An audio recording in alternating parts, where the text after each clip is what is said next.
Good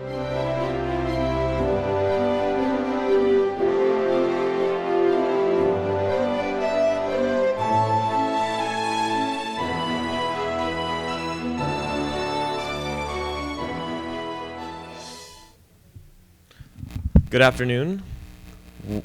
Welcome to the Richard Nixon Presidential Library. My name is Jonathan Mavroidis.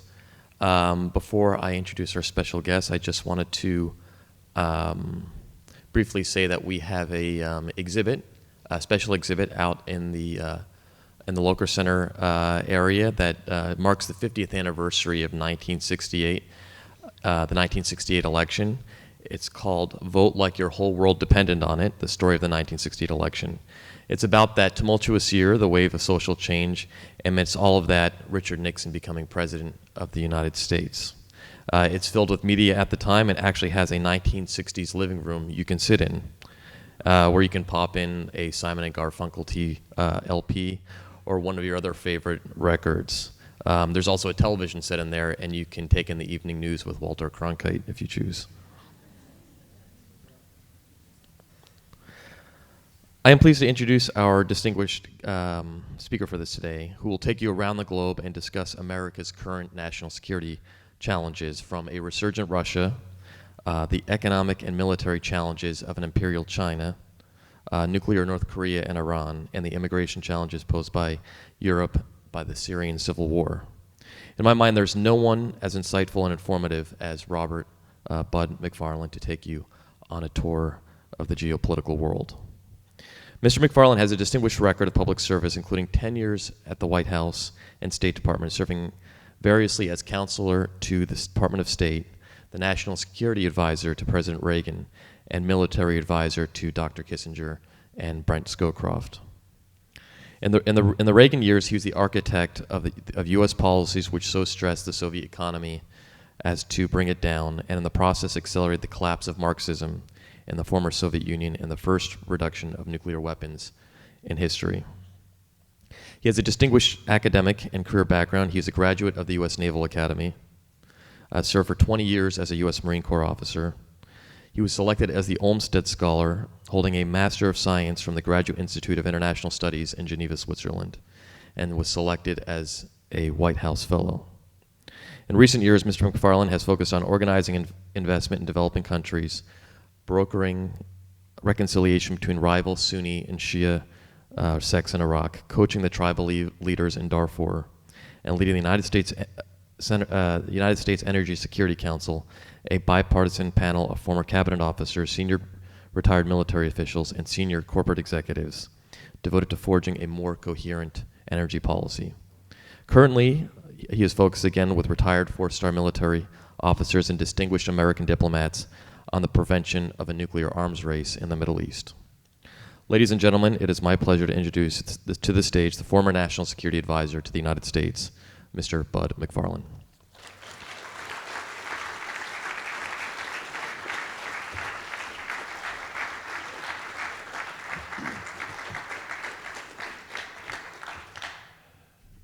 Thanks very much, Jonathan, for that thoroughly exaggerated introduction. It's a little reminiscent. About 4 or 5 years ago, I was asked to get together all of the former staffers that worked for Henry Kissinger, and it wasn't difficult to do. Everybody wanted to see their old boss, and so they all assembled in Washington, and as kind of the MC, I was asked to do the introduction and so forth, but what are you going to do? I mean, everybody in the audience knew him. You don't have to describe your boss. And so I didn't. And I didn't even use the cliche that here's a guy who needs no introduction. I just said, take it away, Henry. And he got up, and big mistake.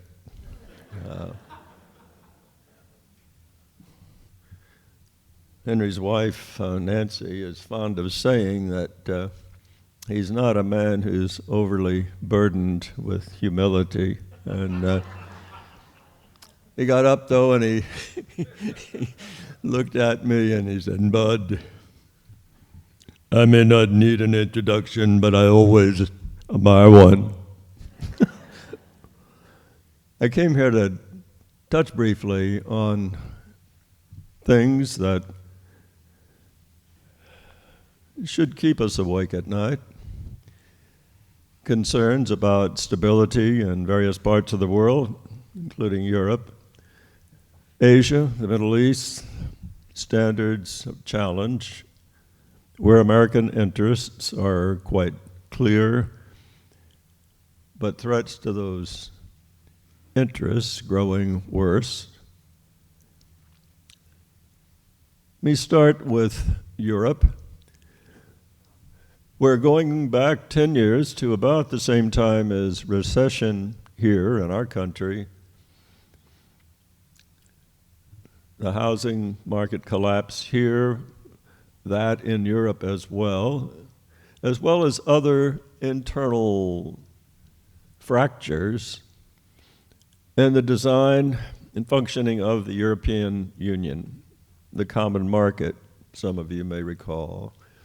But the idea that the way to overcome the failures of politics in 2 world wars in Europe, German aggression, was to find a way to so connect Germany to all of its neighbors and throughout Europe, was to come together in essentially a trading pact, the common market, or the European Union. And that seemed to function with increasing effectiveness and efficiency for a long, long time. But then when the economic crisis, the recession of 2008, took hold, it exposed several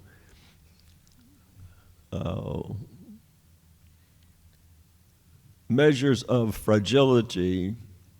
What am I talking about? Well, most of you have been there, travel, whether in Italy or Norway and Paris, London, and so forth. But I'm sure that you've noticed that there is a difference between the cultural behavior of people in different parts of Europe. And I'm exaggerating a little bit here, but there is a very impressive work ethic in the north.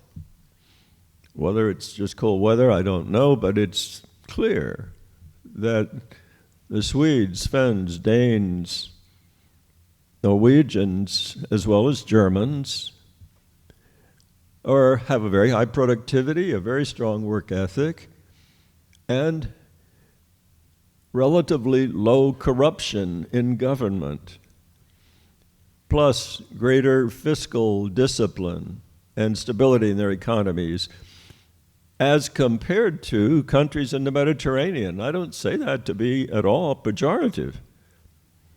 When I die, I hope I go to Italy. I mean, this is heaven on earth. And yet, they've had how many 50-plus governments in about that many years, and their fiscal discipline is not nearly the standard of Germany. But similarly, when you look along the Mediterranean, this is purely personal opinion, but it's backed up by history. Fiscal discipline, corruption, work ethic differs between the North and the South, and that was exposed as inevitably bound to lead to stresses that would be more severely faced in the South and the North. And to be fair, however, the South is also exposed more closely, physically closely, to very serious threats today and in recent history. Threats posed by massive immigration that has come from centers of violence in North Africa as the Arab Spring emerged and exposed just white-knuckle rage by citizens of Tunisia or Libya, Algeria, Egypt, and all across North Africa with the corrupt governments there and the unfairness of having to stand in line for hours to pay someone a bribe to get business led to an uprising, and that in turn led to the exodus of people who just couldn't stand it anymore, whether through the unfairness or, as in Syria, civil war, violence, and decades of the brutality of the Assad regime in Syria that so disadvantaged millions of people that war broke out. Well, I started with how it affected, even before the war, stability in Europe. Economic imbalances and structural challenges in the common market or the European Union that required fiscal discipline and accountability and dealing with corruption and things that naturally would have caused some frictions, now compounded by waves of immigrations coming from civil conflict in Syria and just rage through unfairness in North Africa and elsewhere in the Middle East that put a strain, a severe strain, on the governments of Europe to cope with hundreds of thousands of refugees.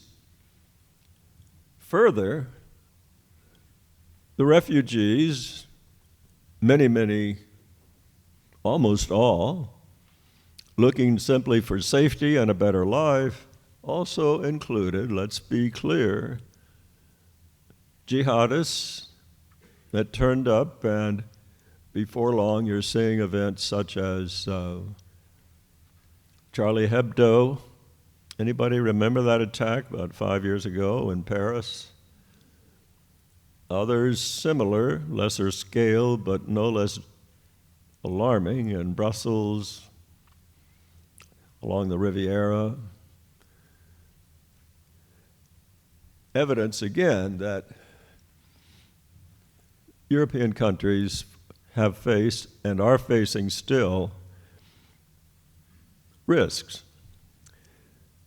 from refugee flows, from economic imbalances, fiscal, financial.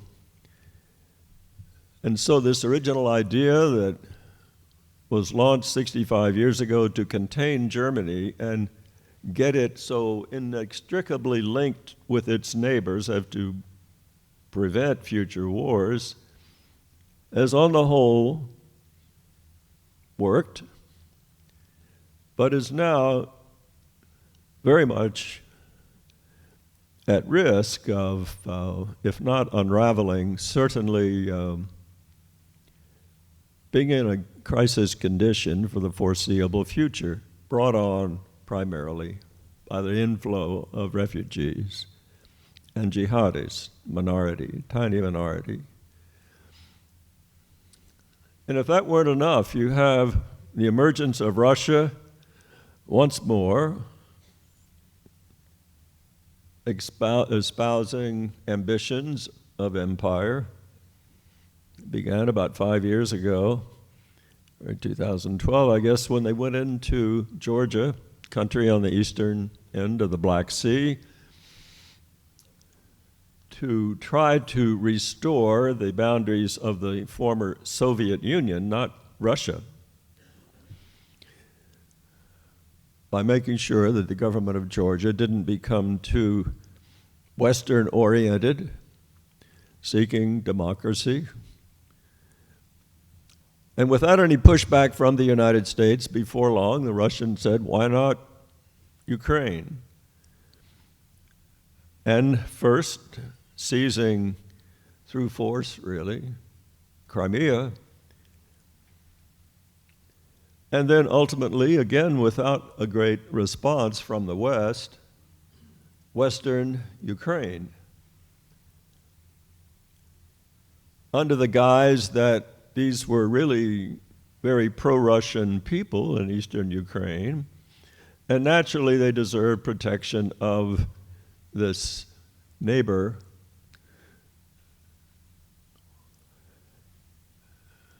violating the sovereignty of any country at any time is aggression, and it's against the law. The United Nations Charter, the Universal Declaration of Human Rights, and law after law after law forecloses aggression and justifies a response by the body politic of the free world to do something about it. Well, we still didn't do anything about it. And seeing that, Russia, that for a century and a half has hoped to get beyond its borders that span 9 time zones to escape the bonds imposed by geography and be able to access the open oceans of the world, to be more of a trading partner. The only warm water port Russia has is Vladivostok in the Far East, and they have wanted to be able to get out of the Black Sea with their navy, to access the Mediterranean, and to move closer to critical strategic choke points where they could have an influence on global trade that passes through Suez and the energy trade that travels from out of the Strait of Hormuz in the Persian Gulf. Strategic moves for strategic gain by an ambitious former empire seeking to become one again.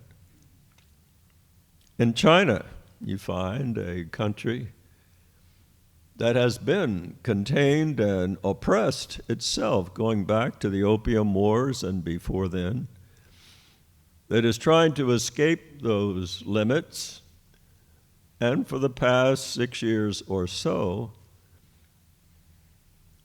begun to imagine and then to deploy the resources financially and reach economically to connect themselves to foreign markets physically and with money. Today, the One Belt, One Road initiative, as it's called, is an idea for China to build physical connections, railroads, pipelines, telecommunications, and all of the wherewithal that connect one country to another, interstate highways, to London and all of Western Europe. Think about that. On the order of $50 trillion devoted to building out China from Beijing to London, to Istanbul, to the Middle East, because they are looking to gain control over resources and to markets. There's overcapacity of Chinese industry in steel and other important commodities. You need markets. China is accessing those markets physically and through financial power that is breathtaking.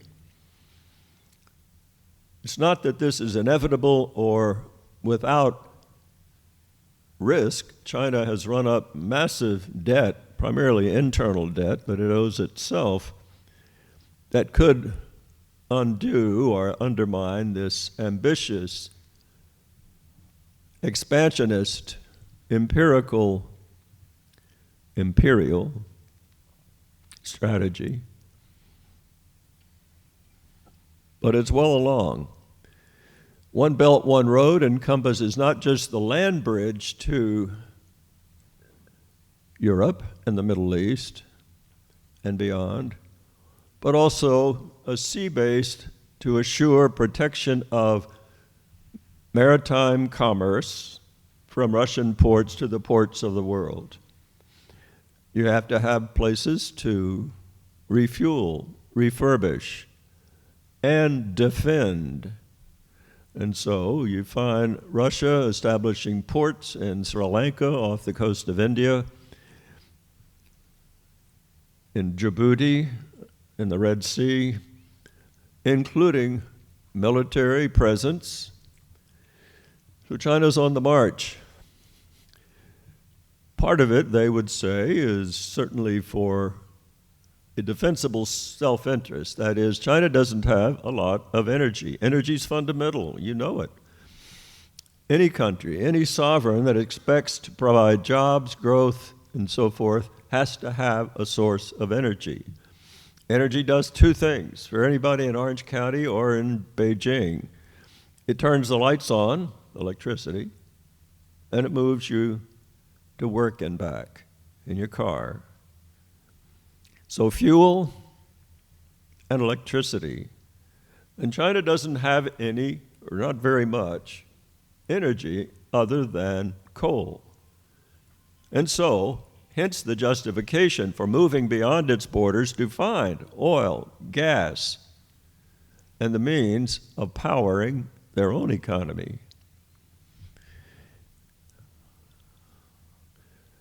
The nexus of China and Russia's ambitions that we are seeing unfold today is the Middle East. The centerpiece that joins three continents of Europe, Asia, and Africa, and hosts two of the most important waterways in the world, Suez and Hormuz. Russia and China are demonstrating ambitions to penetrate, establish influence, and over time, dominate decision-making in the Middle East. That's an important interest of the United States. Why? You may say, well, we have a lot of energy. Thanks to fracking, our reserves producible in the years ahead are grown enormously to where we are the leading producer of oil in the world last month. So why worry? We worry because we care about markets that are important to us and to resources that are important to us. 90% of all the proven recoverable oil in the world is owned by OPEC. 90%. Most of that is in the Middle East. Also Nigeria and Venezuela and other places outside, but enormous power, enormous political and strategic importance. Well, I should underscore that the Middle East is in flux right now and upheaval. You don't see it very much in the headlines because it isn't violent upheaval, but it is the awakening in Saudi Arabia, to begin with, to the realization that it is running out of oil. Who ever imagined that? But for the past 10 years, American consultants from a company called McKinsey, a very excellent consultancy, advising, along with help from Texas A&M and other centers of geology and petrochemicals, that you really are running out of oil. You've got about 22 years left, Saudi Arabia. And so, between now and about 2038, 20 years from now, you're going to have to find another way to run your economy. And that's not only a source of energy, but jobs and the wherewithal, the infrastructure of becoming what I would call a normal economy. Engaging in things that you can keep your population employed, paying taxes, earning a decent living, and so forth. Well, to do that, to imagine what has taken us since the Industrial Revolution, going on 200 years, to build in this country, that they've got to do it in 20 and get into becoming miners, manufacturers, builders of infrastructure, and all that goes with it, housing, healthcare, education, law enforcement, and all of those institutions and the wherewithal of a government that is accountable to taxpayers, breathtaking in its implications. Saudi Arabia right now has a crown prince, a young man of 33, who is terribly impressive, one has to say, in having charted a course with the help of the McKinsey advisors on how do you do this? How do you industrialize a country of 25 million people so that in 20 years' time you're going to have not only the physical infrastructure, but the education, the institutions, the ministries, the informed, enlightened public servants to be able to organize the investment from overseas and your own. Actually, they are a wealthy country.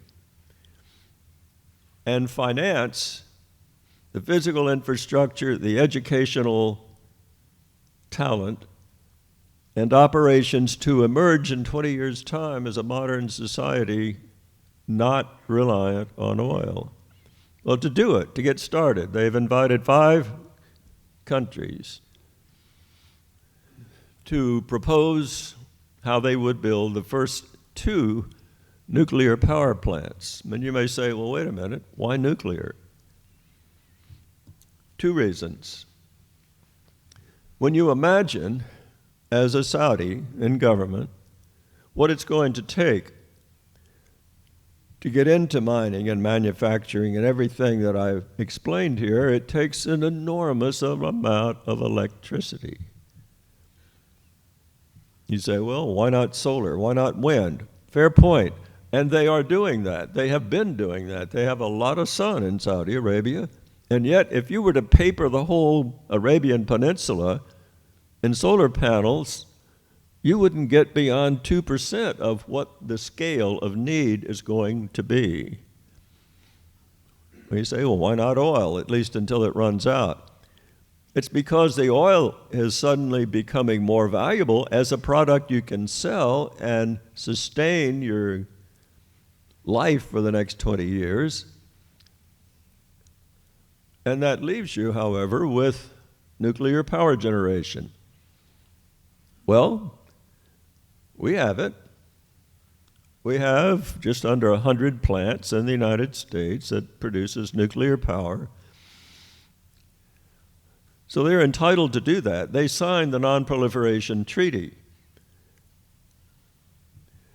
The key, however, is that by inviting 5 countries to bid to deliver those nuclear power plants, that you must be sure that that fuel is not diverted and enriched to become nuclear weapons. And that's the challenge of the next generation here. That decision as who's going to build the first 2 plants will be made early next year. It's important that that be somebody other than Russia and China. The 2 countries that I've just explained have ambitions to come penetrate the Middle East and Europe and have a prevailing influence over political decision-making in those countries of the Middle East because of their geography, their resources for a limited future, but for trade and national security reasons as China and Russia see them. Well, the United States, we haven't built a new nuclear power plant in 30 years. We do have a lot of very talented people that operate them safely, more safely than anybody in the world. But delivering a plant, that's something we haven't done for a long time. The last time we tried, they encountered $6 billion cost overruns. In short, this cooperation, or this competition, I should say, as to who's going to take the Middle East nuclear is a vital concern for our country. It has to be somebody other than Russia or China. Well, South Korea is a good candidate, and I hope earnestly that Westinghouse, which today is a Canadian company, it was bought out of bankruptcy about 6 months ago by a Canadian company, but they're a live candidate for sure. But Westinghouse or South Korea that has strong controls against the diversion of fuel to weapons program and has pledged never to do it, are eligible candidates for sure. But that's an important challenge for our government to make sure that it doesn't turn out to be somebody that doesn't have the same standards and history of safety and security over nuclear power. Well, I'm sorry to tell you, but this lecture gets worse and worse. And I don't mean to be frivolous. I came here really to listen, to respond to questions, and to engage with you and urge you to take an interest in how blessed we are. We are protected by two oceans, an accountable government by periodic elections, the rule of law, and the blessings of liberty that extend to our systems of education, law enforcement, so forth. But it takes active interest to preserve these blessings. I'm going to pause for a minute here and invite your questions about any of what I've had to say here. And anything that I haven't thought about. What was it like to work for President Nixon, President Reagan, and others? Sir, thank you. Let's give him a round of applause.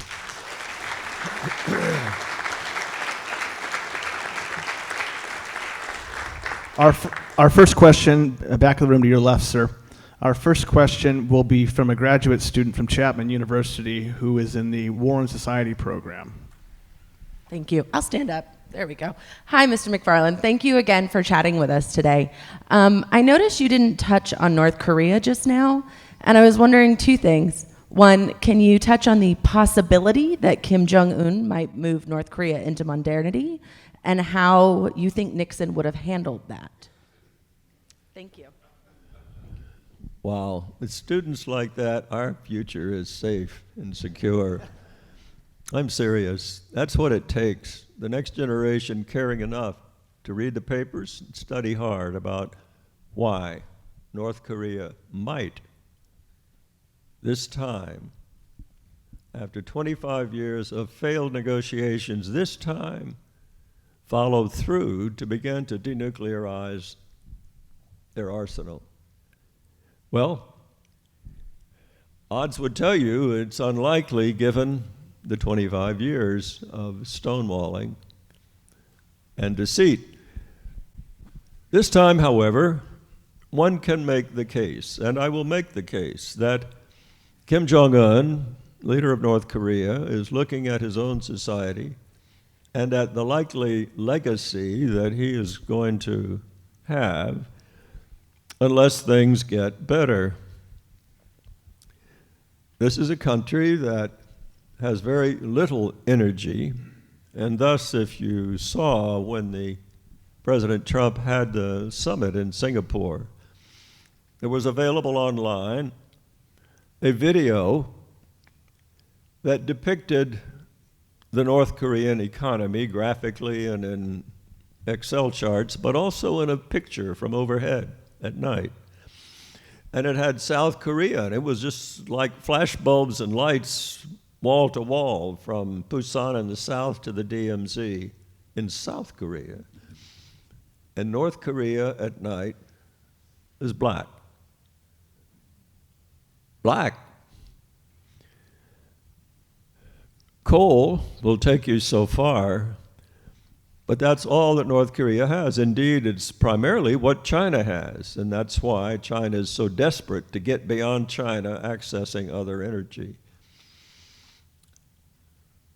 But leaving a legacy, Kim Jong-un would like to turn the lights on because he might have a better legacy than his father and his grandfather. So energy is one desperate strategic need for North Korea, and the other is food.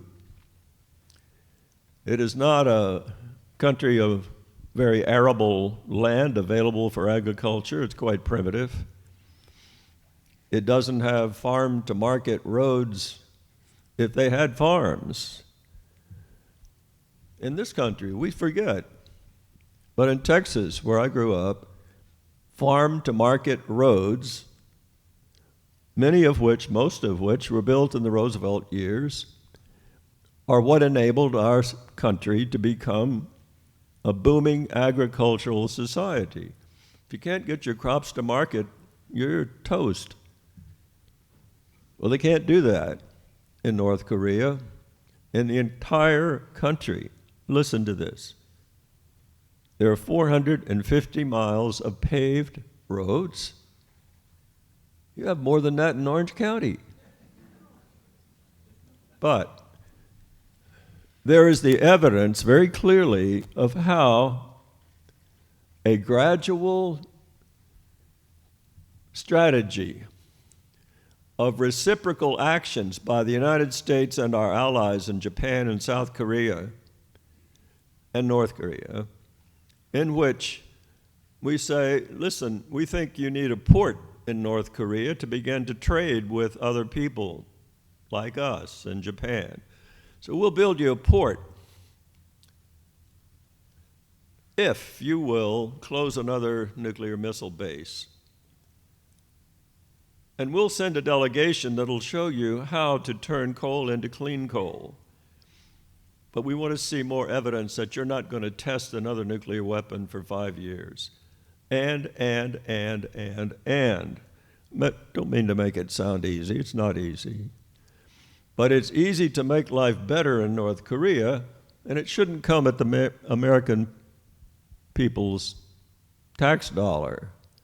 We need the help of South Korea, of Australia, of Japan, and of China in order to incentivize Kim Jong-un to be able to leave a better legacy, a quality of life for the North Korean people. Well, that's counter to every piece of evidence you could look at for the past 30 years in North Korea. He is what he is. But something that could incentivize him is that throughout those 30 years, there weren't cell phones. There wasn't media that enable South Koreans and North Koreans to talk, and North Koreans to talk among themselves, and began to create a political dynamic in the country that can influence change. It is a brutal, despotic police state. No illusions about that. And yet, when you look at it from the point of view of Kim Jong-un, he has about 3 prospective cornerstones of legacy. One of them is a coup. After all, his generals, the elite of North Korea, travels a lot, and they can see wherever they go how much better life is everywhere. And maybe they can aspire to be the leader after him. Kim Jong-un knows that. He sees the threats all around him. They're wearing uniforms. Collapse of the economy. It is truly a basket case. Very little electricity, very little agriculture, very little infrastructure. In short, none of the infrastructure wherewithals of growth, of economic prosperity. Well, we've known that for a long time, and it still hasn't happened, so why now? Why now? Because of the dark alternatives from his point of view. Collapse, a coup, or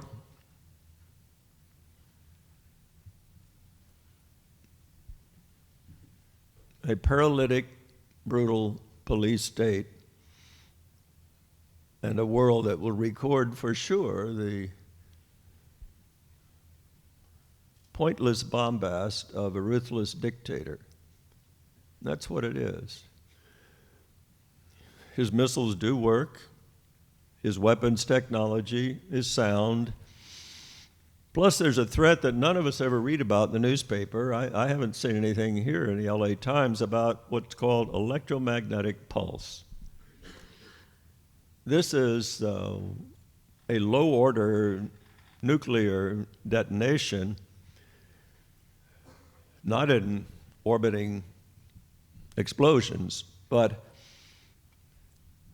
at about 100,000 feet above the United States, would bring down our entire power grid and paralyze our country with the loss of life of millions of Americans, not so much through radiation, but through the paralysis of our economy in an unparalleled scale of disaster. There are 2 satellites from North Korea already in orbit, and they're in a unique kind of orbit from north to south, going around not parallel to the equator, but polar orbits that are very hard for our systems to attack. We could do it, but we don't routinely track them. In short, there are a lot of ways that North Korea could inflict enormous damage on our country. And what I've told you is the last best hope I have, I think, for our country being able to try yet again, with the help of Japan, South Korea, in a combination of very tough diplomacy backed by force. There is no winning a war with North Korea, however. The losses in the millions under any circumstances, primarily felt first in South Korea, of course. But it could be done. Who knows if this is in the matrix of what is being called the art of the deal. This is it. Another question. And part of that question was how you thought President Nixon would handle the situation. Can you elaborate on that a little bit? President Nixon was a visionary in terms of understanding trends in international politics, for sure, and what it takes to be a great power. And in his generation, it was clearly the Soviet Union, and it would be someday China. And he saw the opportunity in China of enabling them to be integrated once more into the global economy in the hope that they could be contained, instead of leaving them to a Maoist, communist, aggressive future. And so he would have looked out and seen what was coming our way. Once the nuclear age was upon us, which it clearly was in his generation, and how inevitably it would be stolen and then adapted by some small country, because they could, because today it's online how to build a nuclear weapon, and through theft and aggression, you can get the technology you need to build the ability to attack a foreign country, even around the whole globe. Nixon would have seen that coming, for sure, and would have fashioned a way in very aggressive diplomacy with the regional parties, and as probably a precondition of his opening China, that you and we, right now, starting in 1972, 44 years ago, Nixon would have engaged China on an agenda of regional stability. And here is the kind of deal, the way forward, to include restrictions on your transfer of nuclear technology and your commitment to foreclose nuclear proliferation in North Korea, and to this same kind of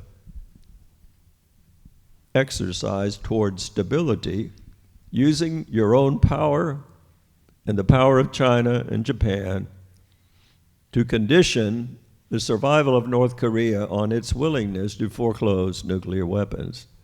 He would have done that. He would have seen it coming and prepared for it. Next Anybody question. else? Just to your right, sir, third row.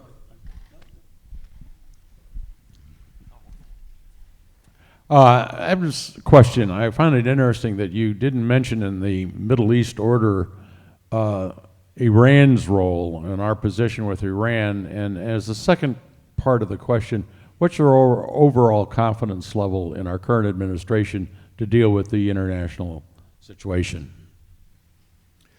It's a very good point. In fact, I should have, in my remarks about Saudi Arabia and the Arab states going nuclear in power generation, that the cause of this all is Iran. And this misguided agreement our country made going back to 2015 that enabled Iran, after a 10-year pause, to enrich uranium and in 5 more years to reprocess spent fuel from nuclear power reactors. In short, it provided a legal pathway for Iran to become a weapons state. Well, today, what if you were the king of Saudi Arabia or the president of Egypt or Jordan or the Emirates? You're going to sit there and let right across the Persian Gulf Iran get nuclear weapons? No, you're going to get started right now. And that's why this competition to see who is going to control the introduction of nuclear power generation is so vital. Well, our conduct with Iran has just been abysmal. Here's a country that we engaged trying, it was said, to constrain their nuclear program, and we end up enabling the nuclear program, plus leaving out all of the mischief that Iran continues to do in using Hezbollah and surrogates to establish Iranian dominance over Lebanon, Syria, ultimately Iraq, and a crescent that stretches from Iran to the Mediterranean.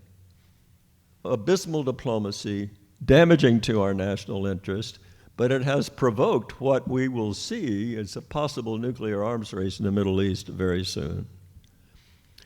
I must apologize to all of you. I've formed a team in Washington of 5 retired 4-stars and ambassadors, Dennis Ross, others who have been advising governments in our country on the Middle East. And our focus is on building a plan to prevent this. We're working closely with our government to provide any counsel they're open to on how we can get ahead of this. But meanwhile, I hope you will pay attention to what's going on in the Middle East. It is where things could go easily wrong. Chris? Sir, thank you very much for the incredible insight, and thank you for your time. Ladies and gentlemen, that concludes our program. We will see you all next time. Bye-bye.